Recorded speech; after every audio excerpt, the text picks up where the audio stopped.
que é portador do vírus HIV. E se fosse possível levar esperança para milhares de pessoas? Juntos, nós podemos. Invista neste canal. Invista em um mundo melhor.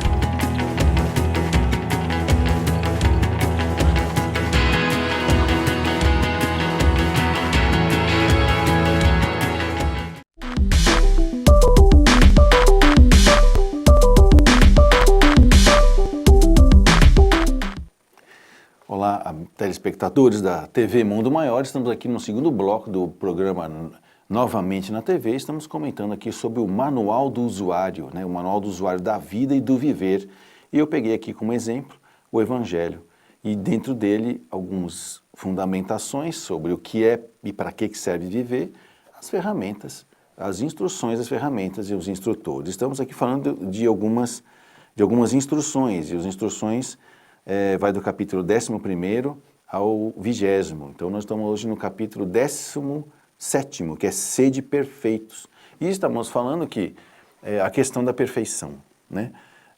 O que é se aperfeiçoar? É poder estar sempre de mente aberta, ter honestidade em poder observar, se observar e perceber, não estou pronto, não estou acabado, porque se eu estivesse pronto e acabado, teria sido o fim, não é? E aí, honestidade para admitir que ainda tem coisas que você não sabe ou que nem conhece. Depois, mente aberta para ouvir coisas diferentes que às vezes te chocam, né? E boa vontade para mudar, né? Porque não adianta nada eu saber que não sei, eu receber a orientação e continuar fazendo do mesmo jeito. Aí é que nascem as neuroses, né? O que é um neurótico? É aquele que continua fazendo as mesmas coisas e esperando resultado diferente. Então, honestidade, mente aberta, boa vontade e manter-se sempre pronto para se inventariar, ou seja, observar. A cada dia você pode ter certeza, sempre tem alguma coisa nova para aprender. Isso é que é ser perfeito. Existe uma coisa meio polêmica que eu costumo falar com as pessoas, que perfeição não existe, né? O processo do aperfeiçoamento talvez exista, mas nunca chegaremos à perfeição. O que eu quero dizer com isso é o seguinte, que deste ponto de vista, nem Deus pode ser considerado perfeito. Se a palavra perfeição significa pronto, acabei, não tenho mais nada para fazer, então eu fico imaginando que se Deus é perfeito, um dia por aí vou estar andando pelo universo e o universo acabou, né? Deus só fez até aqui, como é perfeito, não tem mais nada para fazer, né? Meia volta, vai continuar fazendo as mesmas coisas agora. Eu não acredito nisso. Agora, eu acredito que nós, enquanto criaturas divinas, criadas por Deus, quando nós encontramos qualquer coisa que Deus tenha feito, é perfeito, né? Não tem nenhuma obra dele que não é perfeita, né? Ela é muito bem feita. E quando Deus faz bem feito, é perfeito. Mas que ele acabou a obra dele, não. Então eu também imagino que se um dia nós alcançarmos a perfeição, pronto, você pode deixar de existir porque não tem mais nada para fazer. Não. Eu acho que vai sempre existir algo a mais e além para que a gente possa continuar servindo a Deus. É mais ou menos que naquela história que o pessoal conta do sapo, né? Que cada vez que estava na frente de uma parede, e cada vez que ele ia dar um salto na direção da parede, ele ia só até a metade. Então ele saltava só até a metade. Se você for imaginar, quando é que o sapo chega na parede? Teoricamente, nunca, né? Porque essa que seria a perfeição, porque sempre ele vai estar na metade da distância. Então, por mais perto que ele estivesse, ele nunca chegaria lá. É mais ou menos assim que a gente deve entender como é o nosso processo. Cada vez mais próximo de se aperfeiçoar e que significa se aproximar da capacidade que a divindade tem de fazer tão bem, mas tão bem feito, que para nós que somos criaturas primitivas ainda, parece perfeito e que não tem mais nada para ser feito. E aí, nesse sentido, a gente vai então entender como que a gente pode entender o que são os bons espíritas, né, que está no capítulo 17º, do item 4, que fala os bons espíritas, né, e a parábola do semeador. Aí fala assim, como que você reconhece o verdadeiro espírita? Porque o espírita e o cristão se confundem muito. Então a postura cristã é muito interessante. Então o espírita, por abraçar o cristianismo como referência filosófica da vida e do viver, ele diz assim, a gente vai reconhecer o espírita pela sua transformação moral. Isso é verdade. Quando a pessoa começa a perceber que existe algo além da vida do que simplesmente satisfazer o animal que existe dentro de você, a pessoa fica um pouco diferente. Quando ela fica sabendo, então, que a vida é eterna e que a sua encarnação é apenas um detalhe nessa grande processo evolutivo, ele também fica diferente. Tudo fica mais relativo. E a gente começa a perceber que só Deus pode ser considerado absoluto. O resto, tudo é em relação a Ele. Tudo é relativo. Então a gente fica mais sereno, mais calmo, né? E aí vem uma outra característica, se a gente puder ver o nosso diapositivo, a característica está num cantinho superior direito ali. Como reconhecer o verdadeiro espírita? Pela sua transformação moral e outra, pelos esforços que emprega para domar ou dominar suas inclinações más. Primeiro que eu gostaria de dizer assim, não existe inclinação má. Vamos voltar para não existe inclinação má. Senão a gente pode dizer que Deus criou algo mal, né, com L, de maldade. Não, o que existe é uma inclinação, uma vontade de continuar fazendo as coisas que eu estou acostumado a fazer, que me aproxima da esfera animal. Isso não é uma maldade, é uma inclinação, que pode me causar um mau funcionamento, com uma falha no funcionamento do meu sentimento, do meu pensamento, das minhas palavras, das minhas ações. É só isso. Até porque quando você desencarnar, não vai ter um deusinho batendo o pé no chão lá, um mentor batendo o pezinho, falando, aí que você fez, não vai ter isso. Ele vai comentar para você, puxa, quanta coisa que você tentou fazer, algumas deram tão certo, né, que você nem lembra mais. Vamos fazer um inventário do que você fez e o que ainda falta fazer? Não tem essa coisa, seu maldoso, não tem isso.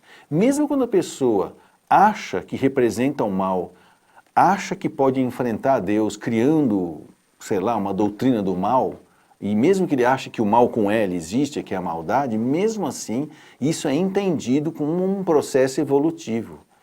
E no máximo, talvez isso ainda acho que é um julgamento, uma condenação e uma execução, chamar o espírito de retardatário. Eu acho que nem isso eles fazem.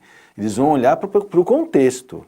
Olha, puxa, esta minha criatura, Deus vai olhar assim, está vagando, pairando neste processo evolutivo.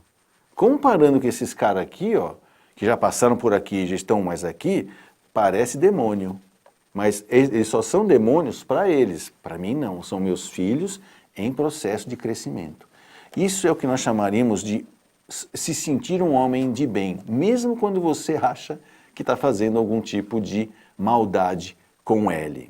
Aí voltando lá para o diapositivo, nós vamos ver que o homem de bem tem muito a ver com a semeadura, né? A parábola do semeador. Né? Toda semente vai produzir, toda semente vai produzir, não tem aquela que não vai produzir. Mesmo quando fala da parábola, que tem aquelas sementes que o semeador saiu semear e que caiu na estrada e que diz que o passarinho comeu, né? Ela ia produzir, se ela não fosse digerida. Né? Mas não importa, o potencial de brotar e produzir existe em tudo aquilo que você faz, que é um reflexo daquilo que você fala, que é uma resultante daquilo que você calculou e pensou e que nasceu lá do seu sentimento. Então tudo que você sente, um dia vai virar um pensamento, um dia vai virar uma palavra e um dia vai virar uma ação. E essa ação vai repercutir nas coisas, nas pessoas, nas instituições e em tudo que tiver a seu redor. Então, é como a gente fala, a escolha é nossa, né? Tá lá no diapositivo, vamos dar uma olhadinha de novo? Olha lá. A escolha é nossa. O homem de bem, toda semente produz, a escolha é nossa. Sente-se feliz com o bem que espalha. O homem de bem, ele sente-se feliz com o bem que espalha e está sempre pensando no próximo. E voltando, por que pensar no próximo? Né? Para que pensar no próximo? Está lá. Você quer saber para quê? É os primeiros 6 capítulos do Evangelho do Segundo Espiritismo que fundamenta o para que viver desta maneira. Ok? E isso é que vai tornar você um homem de bem. E o que é um homem de bem? Lembrando aqui uma coisa interessante, porque existem homens de bens. Né? Não é os irmãos Mercedes-Benz, não. É os homens de bens, né? Que é os homens que têm dinheiro, né? Que conseguem ter propriedades. Esses homens também estão trabalhando para Deus, mesmo que eles não queiram, mesmo que eles acham que não. Né? As pessoas que, por algum motivo, se acham materialistas, ou negam a Deus, ou acham que tudo se prova com a ciência materialista, também estão servindo a Deus. Ok? Então, a semeadura, como a gente fala, é livre, mas a colheita é obrigatória, não por uma questão de castigo, por uma questão de responsabilidade. Você tem o direito de responder por tudo aquilo que você sentiu, pensou, falou e agiu. Ok? E se você tem alguma dúvida, tá? Quer fazer alguma colocação, liga para nós. Nós temos agora também pelo WhatsApp, tá? O nosso telefone é 99643 3827. Lembrando que aqui é São Paulo 011, já que nós estamos falando para o mundo, tá? Nós temos pessoas assistindo pela internet em qualquer lugar do mundo. Pode mandar sua pergunta pelo Zap Zap, que o pessoal fala, né? Aqui no Brasil é 0 operadora 11, tá? 99643 3827. A gente vai estar colocando a sua opinião, a sua vontade aqui no ar e nós vamos estar respondendo as perguntas que forem convenientes para a gente poder estar respondendo, ok? Então, o ser de perfeitos é isso. Faça bem feito. Quer fazer alguma coisa? Faça bem feito. Ah, mas qual é a minha referência? Deus. Por quê? Porque Deus, quando faz bem feito, mas sai tão bem feito que para mim, que sou uma criatura inferior ainda, é perfeito. Então, essa é o que a gente poderia pegar como referência, o absoluto. E aí eu trago aqui para o meu relativo do dia a dia da minha vida. Não achando que um dia eu vou poder achar que está tudo certo, lindo e maravilhoso, aí poder relaxar. Não existe isso, tá? É sempre vigiando e orando, se percebendo, se permitindo participar das coisas. Não tem como você não errar. A gente não sabe tudo, então não tem por que ficar se condenando, né? Por isso que às vezes eu falo brincando, até na rádio eu falo aqui também, a questão de, se eu soubesse eu não teria fazido. Né? Puxa, se você soubesse, você não teria nem falado errado, ok? Mas olha, você, mesmo falando errado, demonstrou uma boa vontade, ou uma vontade de fazer diferente. Alimenta essa vontade, a fim de você poder ir buscar os instrumentos, as instruções e os instrutores para fazer diferente.